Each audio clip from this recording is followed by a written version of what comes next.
اس نے جو کچھ مجھے دیا ہے کسی کو نہیں دیا۔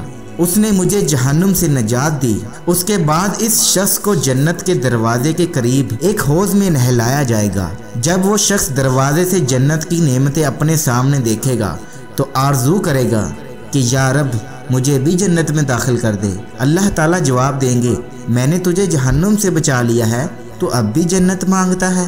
تو وہ کہے گا یا رب میرے اور جہنم کے درمیان ایک پردہ ہی حائل کر دے تاکہ مجھے جہنم کی آواز نہ سنائی دے۔ آخرکار اس کی یہ آرزو پوری ہوگی اور وہ جنت میں داخل ہونے کے بعد اپنے سامنے ایک محل دیکھے گا۔ اس کو یوں محسوس ہوگا جیسے خواب دیکھ رہا ہے۔ وہ آرزو کرے گا یا رب یہ محل مجھے عنایت فرما دے۔ اللہ کہے گا اگر میں تجھے یہ دے بھی دوں تو پھر تو اور مانگے گا۔ وہ جواب دے گا نہیں، تیری عزت کی قسم میں اس کے علاوہ کچھ نہیں مانگوں گا، اور اس سے بڑھ کر خوبصورت اور گھر کہاں ہو سکتا ہے۔ اس کی یہ آرزو بھی آخرکار پوری کر دی جائے گی اور وہ اس محل میں رہائش پذیر ہو جائے گا۔ پھر اس محل کے سامنے ایک اور محل نظر آئے گا جو اس قدر خوبصورت ہوگا کہ اسے اپنا یہ محل جسے اللہ نے عطا کر دیا تھا اس کے مقابلے میں خواب معلوم ہوگا۔ ایسا لگے گا جو محل اللہ تعالیٰ نے مجھے ابھی عطا کیا تھا وہ تو ایک خواب تھا۔ اب اسے دیکھ کر یہ کہے گا کہ یا رب مجھے یہ محل عنایت فرما دے۔ اللہ تعالیٰ کہے گا یہ دے تو دوں لیکن تو پھر مانگے گا۔ وہ جواب دے گا نہیں، تیری عزت کی قسم اس کے علاوہ میں کچھ نہیں مانگوں گا۔ اس سے بڑھ کر خوبصورت کوئی اور گھر کہاں ہو سکتا ہے۔ آخرکار اس کی یہ خواہش بھی پوری ہوگی اور وہ اس محل میں سکونت اختیار کر لے گا۔ پھر اس کے سامنے ایک اور محل نمودار ہوگا جس کی خوبصورتی کے سامنے اسے اپنا یہ محل بھی خواب معلوم ہوگا۔ اسے دیکھ کر بھی یہ شخص اللہ سے اس کا تقاضا کرے گا۔ اللہ تعالیٰ فرمائیں گے اگر تجھے یہ مل گیا تو پھر تو اور مانگے گا۔ بندہ کہے گا نہیں، تیری عزت کی قسم اس کے بعد کچھ نہیں مانگوں گا۔ بھلا کوئی گھر اس سے بڑھ کر خوبصورت اور کہاں ہو سکتا ہے۔ اسے یہ گھر بھی مل جائے گا۔ وہ اس میں قیام پذیر ہونے کے بعد اب خاموش ہو جائے گا، اب کچھ نہیں بولے گا۔ پھر اللہ تعالیٰ خود پوچھیں گے کیا ہوا، اب مانگتا نہیں؟ پھر وہ شخص کہے گا اللہ بہت کچھ مل گیا، اب مانگتے ہوئے مجھے شرم آتی ہے۔ میں نے تیری قسم اٹھائی تھی، اب مانگتے ہوئے مجھے حیا آتی ہے۔ اللہ تعالیٰ فرمائیں گے کیا تو راضی ہے کہ میں تجھے تخلیق سے لے کر فنا ہونے تک، یعنی شروعات سے لے کر جب سب کچھ میں نے پیدا کیا تب سے لے کر آخر تک جب قیامت آ جائے گی سب کچھ فنا ہو جائے گا، اس کے برابر تجھے دنیا عطا کر دوں اور پھر اس کا 10 گنا مزید بڑھا کر دے دوں؟ وہ کہے گا اللہ تو مجھ سے مذاق کرتا ہے حالانکہ تو رب العزت ہے۔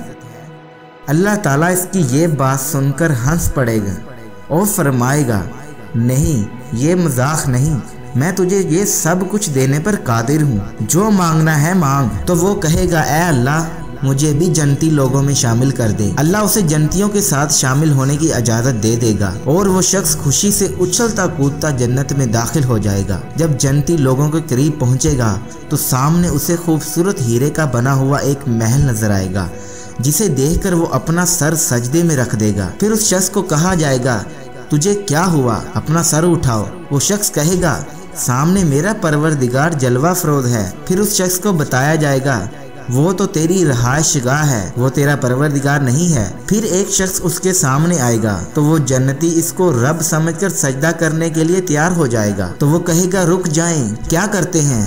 پھر وہ اسے بتائے گا میں تو تیرا خزانچی اور غلام ہوں، میرے ماتحت میرے جیسے 1000 خادم ہیں۔ پھر وہ اس کو ساتھ لے کر محل میں داخل ہو جائے گا اور وہ محل اندر سے خالی ایک بہت بڑے ہیرے کا بنا ہوگا جس کی چھتیں، دروازے، تالے اور چابیاں بھی ہیرے موتیوں کی ہوگی۔ اس کے سامنے ایک اور سبز رنگ کا ہیرا ہوگا جس کا اندرونی حصہ سرخ ہوگا۔ اس کے 70 دروازے ہوں گے، ہر دروازہ اندر سے سبز ہیرے جواہرات کے محل کی طرف کھلے گا اور ان جواہرات کے بنے ہوئے ان اندرونی کمروں میں سے ہر کمرے کا رنگ دوسرے سے مختلف ہوگا۔ ہر کمرے کے اندر مسحریاں بچھی ہوں گی اور خوبصورت بیویاں اور خادمائیں وہاں پر چشمے برآں ہوں گی۔ ان میں سے سب سے کم ترین انتہائی سیاہ اور سفید آنکھوں والی حور ہوگی۔ وہ 70 لباس زیب و تن کیے ہوگی جن کے پیچھے سے اس کی پنڈلی کا گدا صاف نظر آ رہا ہوگا۔ اس حور کا جگر اس جنتی کے لیے آئینہ ہوگا اور اس جنتی کا جگر اس حور کے لیے آئینہ ہوگا۔ جب یہ جنتی ایک دفعہ اس کو دیکھے گا تو اس کی نظر میں اس حور کا حسن پہلے سے 70 گنا اور بڑھ جائے گا، اور جب یہ حور اس جنتی سے ایک دفعہ رخ ادھر کرے گی تو اس جنتی کا حسن حور کی نظر میں 70 گنا اور بڑھ جائے گا۔ جنتی اس حور کو مخاطب کر کے کہے گا، اللہ کی قسم تم میری نظروں میں 70 گنا اور خوبصورت ہو گئی ہو۔ وہ حور جواب دے گی، اللہ کی قسم تم بھی میری نگاہ میں 70 درجے اور بھی زیادہ خوبصورت ہو گئے ہو۔ پھر اس کو کہا جائے گا، تیری بادشاہت 1 سال کی مسافت تک ہے، جہاں تک تیری نگاہ کی رسائی ہے۔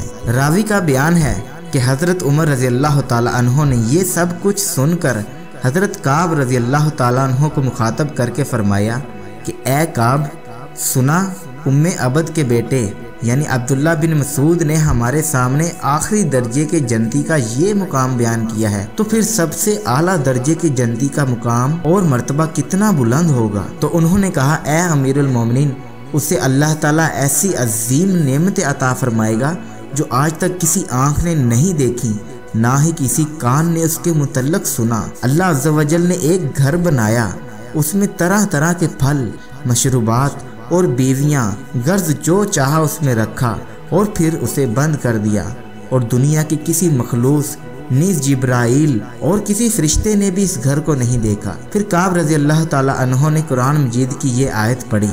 ترجمہ: ان کے اعمال کے بدلے آنکھوں کی ٹھنڈک کا جو سامان اللہ نے ان کے لیے چھپا رکھا ہے، کسی ذی نفس کو اس کی خبر نہیں ہے۔ اس کے علاوہ اللہ نے 2 باغ پیدا کیے اور انہیں نہایت ہی زیب و زینت سے آراستہ کیا، اور اپنی مخلوق میں سے جس کو چاہا وہ باغ دکھا دیے۔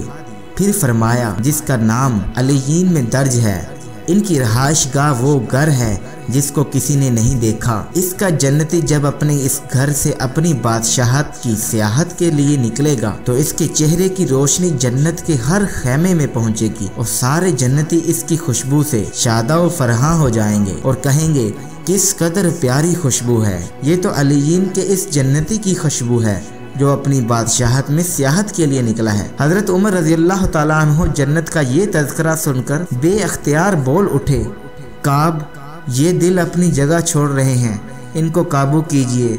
تو کعب نے فرمایا، اس ذات کی قسم جس کے ہاتھ میں میری جان ہے، روز قیامت جہنم جب سانس لے گی تو تمام انبیاء اور رسول اور فرشتے اپنے گھٹنوں کے بل گر پڑیں گے، حتیٰ کہ اللہ کے خلیل ابراہیم علیہ السلام بھی رب نفسی یا رب مجھے بچا لے، یا رب مجھے بچا لے، اس کی صدا لگا رہے ہوں گے۔ اس دن اگر 70 انبیاء کے اعمال بھی تیرے اعمال میں شامل کر دیے جائیں تو بھی تو یہی سمجھے گا کہ نجات نہیں ہو سکے گی۔ رسول پاک صلی اللہ علیہ وسلم نے فرمایا، سب سے کم درجے کے جنتی کو جنت میں یہ مقام ملے گا کہ 1000 خادم اس کے آگے پیچھے ہوں گے، اور ہر خادم کا کام ایک دوسرے سے مختلف ہوگا۔ ناظرین اکرام، یہ ہے وہ ادنا جنتی، سب سے آخر میں جنت میں داخل ہونے والا شخص کہ جس کو اللہ تعالیٰ تخلیق سے لے کر فنا ہونے تک، یعنی پیدا ہونے سے لے کر روز محشر تک جتنی کائنات اللہ تعالیٰ نے تخلیق فرمائی